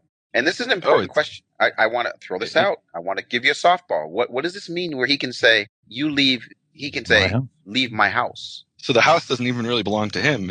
He inherited it from his fathers, who inherited it from their fathers. And even if he wanted to sell it, it goes back to him at the Jubilee year. And so she can't get it through divorce. It belongs to his family. So that is such an amazing concept, because here's what usually happens in the tradition that I come from. We look for reasons for why man becomes dominant, or why man becomes the final word, or why man becomes the issue. So normally, and this would be read in many denominations as his house, you see, this means it has nothing to do with what you said, Nehemiah. It's all got to do with the fact that it's male, and then male therefore means the house. No, that's brilliant, Keith. I'm glad that you. I just want to, because I think what Nehemiah just brought up is something that wouldn't be thought of. I don't think it would be thought of if you were to go in and bring that up. If Nehemiah was invited to a church and they were discussing this topic, and they'd say, okay, so the woman would say, well, my husband told me I had to leave the house because he is the head of the house, and that therefore means that he owns the house. Everything in the house is his, and I have to leave the house for that reason. And that's the biblical precedent by which he would claim his authority. Nehemiah, you wouldn't come from that perspective. You would come from the perspective of what you just said. Am I correct? I think that's the context here. Yeah. Now, can I bring up the real controversy? Oh boy. Sure. We've actually trying to divert. This passage before. Look, I want to divert. Oh, we've talked about this. We don't need to go into Malachi 2 and that stuff. We've done that. I don't think we've done that. Did we do that in Torah Pearls though? Oh, we did it when we talked about Moses getting divorced. But we got to talk about it here again. That was sure. So many months ago. I don't even remember. How are the people going to remember? But I want to talk about Malachi chapter 2. And before we get to that, can we talk about King Henry VIII? Oh, like, for those who don't, yeah. I mean, come on. Okay, so those who don't know the history, the Catholic Church obviously says it's forbidden to divorce. And King Henry VIII wanted to get divorced and he wanted to get divorced from whoever, Catherine of Aragon. Yep. And so he broke off from the Catholic Church, started his own church, the Church of England, and was allowed to get divorced. So here's my question, and this is it's a little more. It's a little more complicated than that. He beheaded his wives, and this not is what, Catherine of Aragon. He just divorced Catherine of Aragon. He beheaded the second one that he married, or whoever whatever. He had a whole bunch of wives. But the beheading was after he already broke off from the Catholic Church. So the question I have is, and this is really a question of information, what is the deal in Christianity with divorce when, like, I know the Catholics say you can't get divorced, and so they have like the legal fiction. They'll say it was annulled after 3 children. So what is the deal with in Protestantism, where you two guys come from, with divorce? What's that about? I'm going to let you fill that one, Keith. Chapter 25. No. Deuteronomy. No, are Methodists allowed to get divorced? That's my question. Is that okay? Is that a bad here's question? The thing. Here's. Can I just put it this way? If you read the New Testament in the context, if you read it within a vacuum, you can't get divorced. Okay. There are many denominations who have found ways to work this out. Your reasons for getting divorced. In other words, if I got divorced because my wife cheated on me, you're okay. But if I got divorced because I was tired of her and we couldn't work it out, irreconcilable differences, then you can't lead certain places. And this is not the Methodist Church. The Methodist is as liberal as my friend. They have all sorts of. I'm just kidding. No. My point is that many denominations have a approach where they say, well, it's based on this. And I mean, if we really got to open this door, we'd have to go over to the New Testament. Look at every issue of what the divorce is based on. Is it based on unfaithfulness, or is it divorce based on irreconcilable differences? My point is that if we do what we've done through Torah Pearls, we would actually have to have an entire section after 2 hours of Torah Pearls where we go into the New Testament, and I've done this, and look at every single verse as it pertains to divorce. But I can say this generally. The general concept is this: divorce is not something that God wants. They would quote, "He hates divorce," which is another discussion. Right. And they would say, that this is something we just wouldn't do unless he or she committed adultery within the context of the marriage, and then you're free to kick him to the curb. So that's the short answer.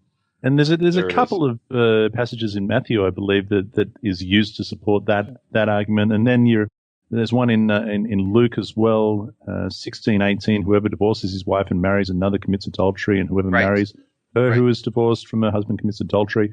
And there's a few other passages as well. Also, Corinthians, Paul mentions something or other that really kind of is difficult to reconcile. What I think is interesting in Deuteronomy 24, since that's the passage we're on, Deuteronomy 24, is that, look, so there's a situation here which is an abomination. We've been harping the last couple of weeks on abominations. Yes, that's a big word. And so here we've got in verse 4, we've got in the Hebrew, is that verse 4 in your English? Verse 4. her first husband who sent her away or who divorced her shall not be able to once again take her to be his wife because she has been defiled, for it is an abomination before Yehovah. Mhm. So what is the abomination? Isn't her getting divorced in the first place. The abomination is, nobody wanted that to happen, but it happened. The abomination would be for the first husband to go back and take her after she's been with another man's wife. Yeah, exactly. That's the abomination. And what that shows you is very clearly she is allowed to marry another man, and she just can't go back to the first husband in according to the Torah, of course. So the question becomes, and focusing on verse 4, the question does become, why specifically is this an abomination? Can we be conclusive in regards to this verse? I mean, to me, it's kind of obvious. And here's the thing, that he can take her back as long as she hasn't been with another man. And that happens all the time. People get divorced, and they're apart for a year, and they say, you know what, let's give this another shot. Okay, so what you're saying is that man, if she's been dating, if she has spent the night, then even though they're not married, he can't take her back. That's how I look at it. Yeah. Okay. I think that's clear. She's been defiled for the first husband because she's been with another man. Okay. And to me that, it's obvious why. Now let me ask you another question. What if in one's youth, wild youth, okay, and a man takes a woman who is defiled to be his wife, hasn't been married before, but is defiled, and takes her. I mean, we see the example of Hosea, right? Right, but you're missing it, I think, because it's not that she's defiled. She's defiled for that first husband because he's been with her, and then she went with another man. Really? Then she can't come back with him. That's the point.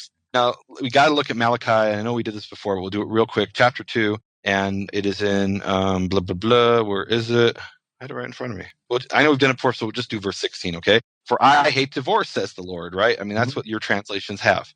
That's not what it says in Hebrew. What are you talking about? You can't mess with this. Nehemiah, this is the sacred cow. It's not what it says. With verse. But it literally this is what I've got. It says for Yehovah God of Israel says that he hates divorce, for it covers one's garments with violence, which is an incredibly confusing phrase. Covers one's garments with violence. How is that to be? But before we even get to that, hates divorce. What are you saying? Right. So what it actually says. So by the way, what you just read is an example of indirect speech. And just for those who don't remember from 8th grade or whatever it was, there's direct speech and indirect speech in English. Direct speech is to say, Keith says, I am hungry. Mm-hmm. Indirect speech is to say, Keith says that he is hungry, or Keith says he is hungry. So biblical Hebrew doesn't have indirect speech, doesn't exist. And so what your translation did is it translated a Hebrew sentence as if it were an English sentence. But what it literally says is, for he hated divorce, says Yehovah, God of Israel, and he covered his garment with violence. Now, violence can also mean corruption. Says Yehovah of hosts, and be careful for your souls and do not betray. Now, what does betray mean? And this is, we can go back to verse 14 and read the whole passage. But basically what it's talking about, and like I said, we did this in an earlier Torah Pearls, what it's talking about here is a man who doesn't want to divorce his wife because it's embarrassing to divorce his wife. They won't let him up in front of the pulpit if he divorces his wife. And really, it's just a pain.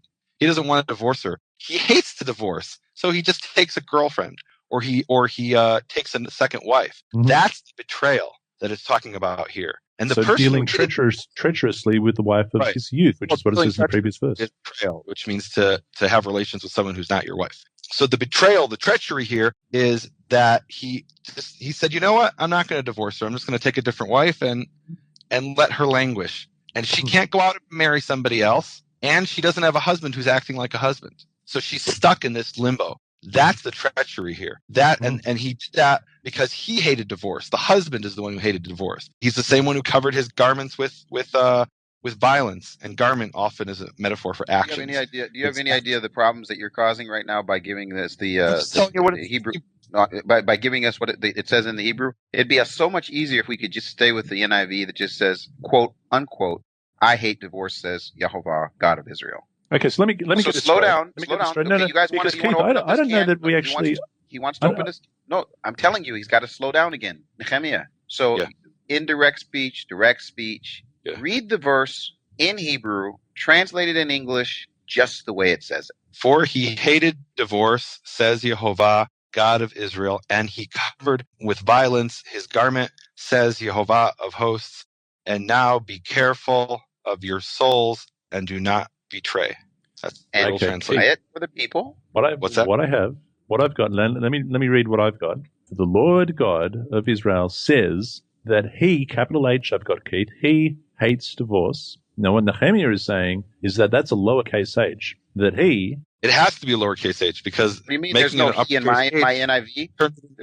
Indirect speech, which doesn't exist in Hebrew. There's no he in my NIV. What do you got, Keith? I hate divorce, says Jehovah, God of Israel. So they actually changed the Hebrew. In order to translate it that way, they had to change the word saneh. He hated to saneti. I hated. Well, which they, had no problem doing because they don't care what the Hebrew says. At the end of Torah Pearls, I'm shutting my NIV and I'm not using it because you have to understand. That's the official one for the Haftarah, isn't it? No. There's not going to be any Haftarah. It's over because Nehemiah, you're making it much more complicated. If we could put this on Yehovah that he's the one who hates divorce, we can match this whole thing up. If you're telling me that the Hebrew says no, the man who's doing these things hates the divorce, is that what you're trying to say? That's what it says. The man hated divorce, and so he acted corruptly. I mean, violently isn't the literal translation. It's Hamas, which is, it could be violence, but it's also corruption. What was his corruption? He said, I'm just going to go have a girlfriend. I'm going to have a concubine. I'm going to marry another wife. This is a big deal, Jono.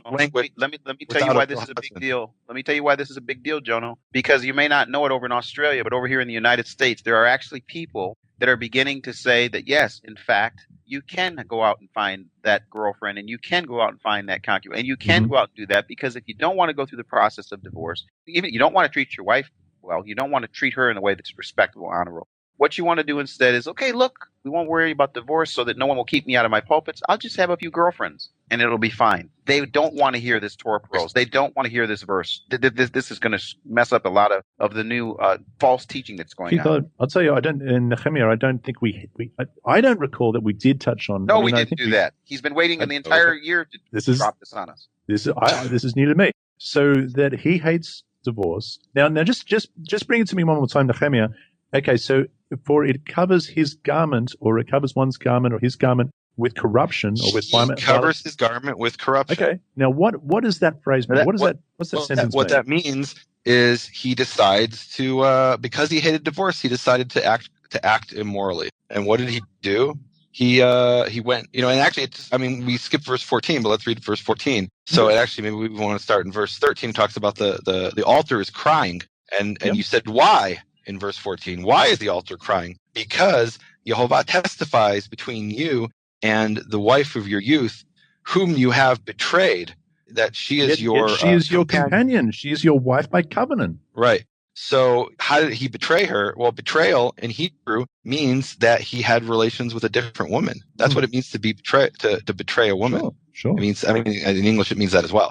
To act treacherously, to betray, he cheated on her. Why did he cheat on her? Because he didn't want to divorce her. So he kept her. And you know what? I think it's sad, but this happens all the time, that people, they don't want to get divorced. It's socially difficult, and it's and there's all kinds of other reasons. And so instead of acting with morally and with integrity, they go and they cheat on their wives. And that's exactly what it's talking about here. Tell you what, we could probably spend hours on this. We really could in verse 15, but he did not Jono, I'm calling for a special Torah Pearls on the issue of divorce. This is such an powerful thing that Nehemiah has done. I have to give him many, many kudos for this. And let me tell you something. Where I come from, you don't talk about this. Mm-hmm. Okay, you just don't. If it happened, you'd make sure no one ever hears about it because they judge based on a misunderstanding of what divorce is. Now, I will say something controversial, and I wish we could do this on the show, but we're not going to. It'd be really interesting, and I've done it, to take a peek in Hebrew Matthew regarding this issue of what Yeshua says regarding divorce. But that will be for another show. 2 years from now, we've got to do Hebrew Matthew after the Haftarah. Yeah, we'll have to do that. All right, let's move on, folks. My goodness. Okay, we're going to have to do we will do at some stage in the future, we're going to have to address this topic specifically because it deserves some serious time. But we're going to move on. Now, hey, brilliant. When a man has taken a new wife, he shall not go out to war. There you go. Or be charged with any business. Hey, nice. He shall be set free. He shall be free at home 1 year. Oh, holiday for a year. That's grand. And he is to bring happiness to his wife whom he has taken. Come on with that. Nice. Yes. In all seriousness, I think this is really, really, really powerful. And I'm going to tell you why. Because I think when you do get married, there's probably no important time. It's almost like when you have children. Those first 5 years for your child is the development of your child's brain and the development of the social work, all sort of many things. And I remember making a decision, and this is connected. I was offered a job before I had my first son. And the man who offered me the job said these words to me. He said, listen, for the first 1 to 3 years,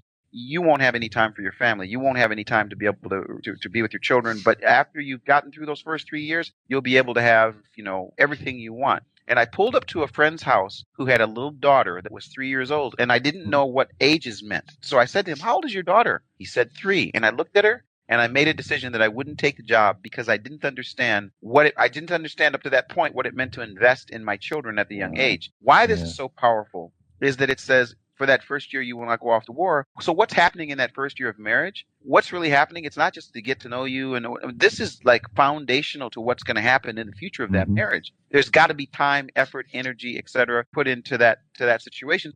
So now, guys, we've got to kick it along. I mean, we're going to set a new record otherwise. And I don't want to leave out verse 16, but is there anything in chapter 24 that you want to highlight between there? I want to talk about verse 6. You kidding me? There we go. Verse 6, no man shall take the lower or the upper millstone in pledge, for he takes one's living in pledge. What? So first of all, this is talking about taking collateral for a debt, for a loan. And it's saying you can't repossess an upper millstone or a lower millstone. That's plain old English of what it says. You can't repossess the upper or lower millstone because he will be repossessing a life. That's what it literally says in Hebrew. Or it's for the soul he is repossessing. It's a person's life you're taking if you take their the source of their livelihood.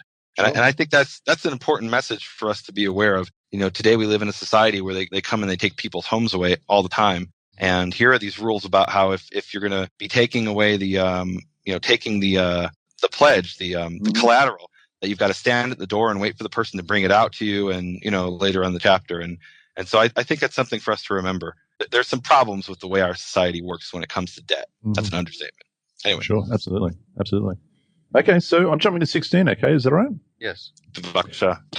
Fathers shall not be put to death for their children, nor shall children be put to death for their fathers. A person shall be put to death for his own sin. I just wanted to read that out, and I know we've touched on that a number of times, but it's so important. Ezekiel 18 and Ezekiel 33.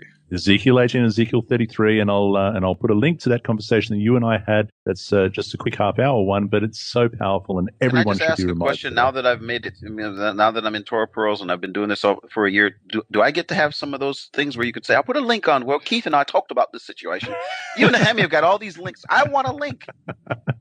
Kidding me? What do you mean you're going to do the show with him in Shiloh? In Shiloh. Live from Shiloh with Keith Johnson and Jono Vandor. Watch out for the bullets flying. Yeah, I'll bring my bulletproof jacket. Don't you worry. I'm telling you, we're going to Shiloh. Okay, go ahead. I'm looking forward to it. Okay, so moving right along. Oh, hang on. I think I do want to read this from 19. Can I do that? Yeah. When you reap your harvest in the field and forget a sheep in the field, you shall not go back and get it. It shall be for the stranger and the fatherless and the widow, that Jehovah your God may bless you in all the work of your hands. When you beat your olive trees, you shall not go over the boughs again. It shall be for the stranger, the fatherless, and the widow. When you gather the grapes from your vineyard, you shall not glean it afterwards. It shall be for the stranger, the father, and the widow. And you shall remember that you were a slave in the land of Egypt. Therefore I command you to do this thing. Amen. I just think that's great. I think it's wonderful. Mm-hmm. That's okay. Now, here we are in chapter 25, and we've got to, there's some things we've got to deal with here. 40 blows. Yeah. 40 Did blows. we talk about this? I feel like we talked about this recently. I think we touched on this. I think we did touch on this, but boy, oh boy, okay. It really blows. That really moving right along. Okay, now we've got to talk about this. We have to, and we've already spoken about Ruth, and she comes up again here from verse 5 as an example here. If a brother dwells together and one of them dies and has no son, the widow of the dead man shall not be married to a stranger outside the family. Her husband's brother shall go in to her, take her as his wife, and perform the duty of a husband's brother to her. And it shall be that the firstborn son which she bears will succeed to the name of his dead brother, that his name may not be blotted out from Israel. But If the man does not want to take his brother's wife, then let his brother's wife go to the gates of the elders and say, my husband's brother refuses to raise up a name, to his brother in Israel. He will not perform the duty of my husband's brother. Then the elders of the city shall call him and speak to him. But if he stands firm, says, I don't want to take her, then the brother's wife shall come to him in the presence of the elders, remove his sandal from his foot, spit in his face, and answer and say, so shall it be done to the man who will not build up his brother's house, and his name shall be called in Israel, the house of him who had his sandal removed. So I got a question. So he's got a way out if he doesn't want to marry her. What if she doesn't want to marry him? Yeah, well, that's interesting because it seems to be a right that a duty and a right that he still has the ability to waive. Yeah. I think it's his duty and her right. Oh, that's a good way to put it. Yeah. And I think it's implicit that she agrees. If she doesn't agree, then we got no issue here, But I think, the society was back then that if there was a woman who had been married, then she wasn't the most, desirable from, because they wanted virgins. Let's call it spade. Sure. And so if this woman is a widow, then she's going to have a hard time finding someone else. And so this is her right that her dead husband's kin will come and marry her. But if she doesn't want that, then I think it's, to me, it's obvious that she has the right to opt out. I would think so because she initiates the confrontation with the elders, and if she doesn't go there, then that she's upset. Yeah. Well, why would she be upset if she didn't want him? Now, is he commanded? I mean, when you say it's his duty, does he have the right to reject the offer? Because we see this in action in Ruth. That's the whole point. Here it says he has the right to reject the offer. Yeah. Okay. I mean, that's here in verse 8. I don't want to take her. But it doesn't seem to be the honorable thing to do. It's not the honorable thing to do, but it's something that he has the ability to do. Because there was the situation with Judah, if you remember back many Torah Pearls ago, and they didn't have the opportunity to opt out, and so Tamar ends up through deception forcing him into the situation where he carries out the duty, or not forcing him, but luring him into the situation where he carries out the duty. And so the Torah essentially is, in a sense, remedying the ancient tradition of Canaan that Judah was under and giving us something that is more, more livable, more merciful. In some cases, a little spit in the face is nothing compared to being a lifelong relationship with some people. Yep. So there it is. And so, of course, we see the removal of it. Now, the interesting thing, though, in the example of Ruth is that she doesn't initiate this confrontation. Boaz does, right? Because he's got to get the other guy to opt out. He has to get him to agree. Yeah. He wants the guy to opt out, and the guy does opt out. He says, "Hey, here's a sandal." I'd like to do a commercial. I know we're getting close to the end. Jono, I got to give you some real kudos. Ladies and gentlemen, I'm going to tell you something. It's 98 degrees. I am wore out. And it's morning for me. Nehemiah's in the afternoon. I haven't heard him slurp one time. He's probably not on the coffee. But Jono has been doing this thing since about 10 o'clock at night, and he's still asking questions. It's 1 o'clock in the morning. Jono, are we ever going to get to the end of this one? Are you kidding me? We're almost there. I've got one more question. Let's go over to Matthew chapter 6. I love the accent. Chapter 4. Let's go now to Genesis. Nehemiah, look, ask me a question, and I'll answer it, and we'll be done, okay? And then something else I want to people is that you don't realize is that, we do this program, and it goes for 2.5 hours, and then Jono sits for I don't even know how many hours and edits it. How long to edit? Do you want to know? Some of the bloopers that I'm going to be Do you want to know? Yeah. Do you know that I estimate that by the time we have finished this, we will have invested over 700 man hours into this program, into just Torah Pearls. Wow. Thank you, over John. 700. And with that, I want to say a prayer. I want to say what I said a prayer yesterday. Nehemiah, can you have us open our eyes so that we can know it's the end of our Torah Pearls? יהובה אבינו שבשמיים, גל עינינו ונביטה נפלאות מתורתך. Yehovah, our Father in heaven, open our eyes that we may see the wonderful hidden things of your Torah. Amen. Now, Keith, I know you just wanted to jump over this next verse, but we've got to deal with it because I have to tell you, I actually, we're not getting away with this one. I had an atheist, of Jewish descent, an atheist. We were having a conversation. He said, I don't buy it. I mean, he said, for example, and he brought up this next verse, and here it is, 25:11. If two men fight together, and the wife of one draws near to rescue her husband, from the hand of the one attacking him, and puts out her hand and seizes him by the genitals, then you shall cut off her hand. Your eye shall not pity her. I don't see the problem. Okay. Now, what this doesn't mean is that a woman cannot defend herself. I mean, if she's in a situation, it doesn't mean that and she can defend her husband, just not by grabbing the other guy's situation. Now it's and we're talking about, well, do you want to elaborate on that at all? No. I'd rather not. It's pretty clear. Moving right along. So, weights and measures again. Leviticus, Ezekiel 18:33. I'm going to put a link there. Mm-hmm. Let's move on from that. This is the last little passage. This is the last few verses of this Torah portion. Remember what Amalek did to you on the way you were coming out of Egypt. How he met you on the way and attacked your rear ranks, all the stragglers at your rear, when you were tired and weary, and he did not fear God. Therefore, it shall be, when Yehovah your God has given you rest from your enemies all around, and land which Yehovah your God is giving you to possess as an inheritance, that you will blot out the remembrance of Amalek from under heaven. You shall not forget. Wow. So this is really interesting. This verse almost contradicts itself, verse 19. It says, you shall blot out, or which really means erase. You shall erase the memory of Amalek from under the heavens. You shall not forget. You shall not forget. Well, how could you? Doesn't it mean you shall not forget to do this? I mean, wouldn't you? I mean, that's the way I interpreted it when I read it. Don't forget to eradicate them. To eradicate the memory. And I think the key thing here is the word memory. Also, it's the Hebrew word zecher, means memory, but it also means the mention. So blot out the mention of Amalek from under the heaven. Do not forget. Do not forget to do that, of course. And I think the reason that this appears here is that when we talked about the what they call the levirate marriage, or that was the thing where the woman died or the man died without children, and the brother came to marry. So what it said there, and we kind of glossed over this in verse 6, it said that his name will not be blotted out from Israel.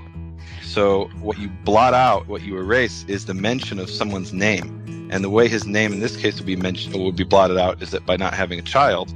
And Amalek were to blot out the mention of their name. And one of the things that people have done, which saddens me so much, is that they've blotted out. Tradition has blotted out the mention of our Heavenly Father's name. Amen. And that's a curse in the Torah, to blot out somebody's name, to blot out the mention of their name. So why would we want to curse our Heavenly Father Yehovah by blotting out the mention of his name, making it forgotten? Yes. Once again, his hallowed name revealed again, and you can find it, and the website is hallowedname.com, where you can also learn about the coming tour once we get the final negotiations done. So by the time this radio show is up, you will be able to go to hishallowedname.com, understand how you could join us on the tour, understand everything that's going on there, and of course to support China. All sorts of things going on at prayertoourfather.com, also a place for people to go. But this has been an amazing portion. I cannot believe that we've almost broken a third record. We broke 3 in a row. 3 in a row, my goodness. Oh my gosh. Wow. What is that? That's like almost 8 hours just in recording. Anyway, it is always a pleasure and a privilege to be speaking with you guys once again on Torah Pearls. Thank you, Keith Johnson and Nehemiah Gordon. And next week we are in Ki Tavo, Deuteronomy 26:1 to 29:8. And until then, dear listeners, be blessed and be set apart by the truth of our Father's word. Shalom. You have been listening to the original Torah Pearls with Nehemiah Gordon, Keith Johnson, and Jono Vandor. Thank you for supporting Nehemiah's ministry, Makor Hebrew Foundation. Learn more at nehemiahswall.com.